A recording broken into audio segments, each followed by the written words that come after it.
લગ્ન નોંધણી અધિનિયમમાં કરવામાં આવે સુધારો આ માંગ કરી છે વિધાનસભાના પૂર્વ અધ્યક્ષ અને હાલ ઈડરથી ભાજપના ધારાસભ્ય રમણલાલ વોરાએ મુખ્યમંત્રીને પત્ર લખી રમણલાલ વોરાએ માંગ કરી કે લગ્ન નોંધણીમાં વાલીની સહી ફરજિયાત કરવામાં આવે।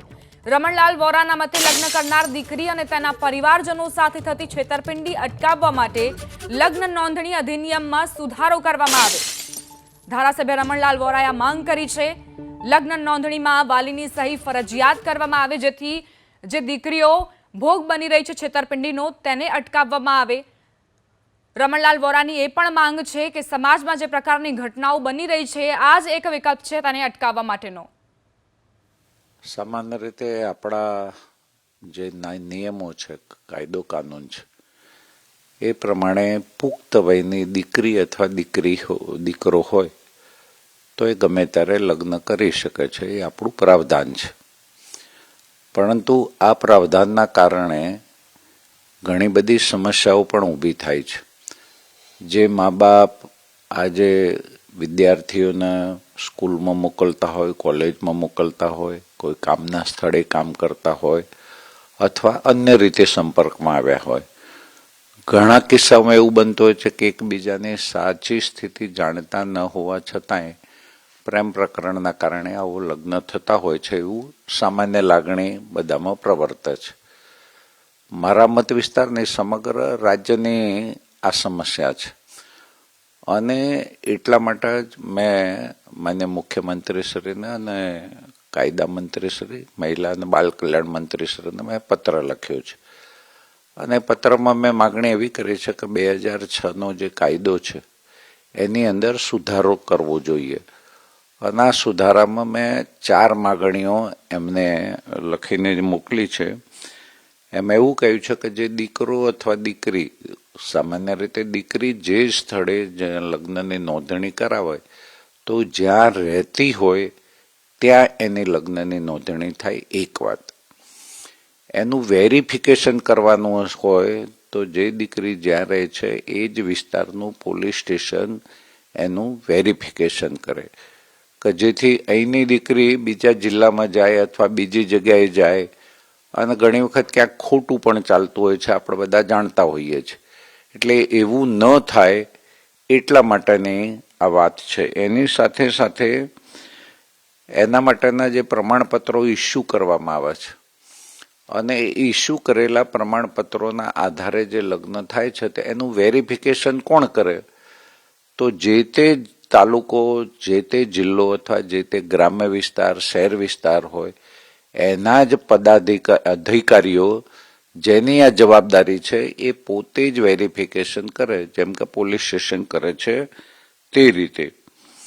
અને છેલ્લું અગત્યનું બાબત કે લગ્ન નોંધણી વખતે એના માતા પિતા અથવા એના વાલી એ બધાની સંમતિ હોવી જોઈએ, કારણ કે રાજ્ય સરકાર પોતે પણ આંતરજ્ઞાતીય લગ્નની ના પાડતી નથી।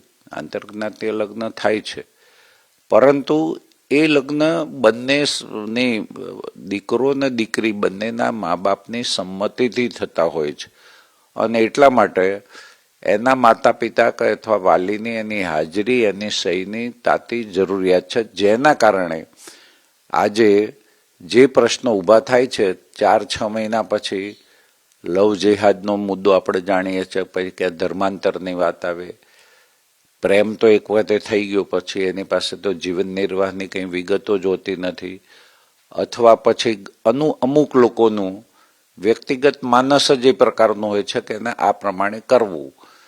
તો એવા બધા કેસમાં મોટે ભાગે દીકરીને અને દીકરીના મા બાપને સહન કરવાનું આવતું હોય છે અને એટલા માટે મારી અપેક્ષા એવી છે કે સરકાર 2006ના કાનૂનમાં થોડોક ફેરફાર કરે તો આ જે ગેરરીતિ થતી હોય છે, ખોટા લગ્નો થતા હોય છે, જેના કારણે હેરાનગતિ થતી હોય છે, એ હેરાનગતિ ન થાય એટલો મારો વિષય છે ને એટલા માટે મેં સરકારશ્રીનું ધ્યાન દોર્યું છે। આપ જે જોઈ રહ્યા છો એ થવાની શક્યતા ખરી, કારણ કે આપ પણ વિભાગના મંત્રી રહી ચૂક્યા છો। આમાં કેવું છે કે આ કામ જે તે હું જ્યારે માન્ય મુખ્યમંત્રીશ્રીને અને સંબંધિત મંત્રીશ્રીને લખું તો સ્વાભાવિક એ દિશામાં એમનું ધ્યાન દોરાય, એ દિશામાં એ કામ કરે અને એનું પરિણામ પણ આવે. ખાલી પત્ર લખીએ અને સરકારને કરીએ આ પ્રસિદ્ધિનો વિષય નથી.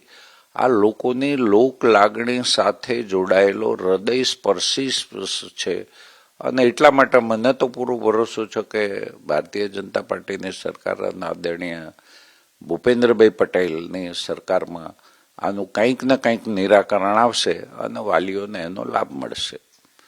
સાહેબ, આ બાબતની મુહિમ એબીપી અસ્મિતાએ પણ ખુદ કેટલાય જિલ્લામાં કેટલાય ગામમાં એ રીતે ફેરવો છું કે જ્યાં તલાટી દ્વારા લગ્નની નોંધણી થતી હોય છે. કેટલાય ડોક્યુમેન્ટ વેરિફિકેશન અમે પણ કર્યા છે.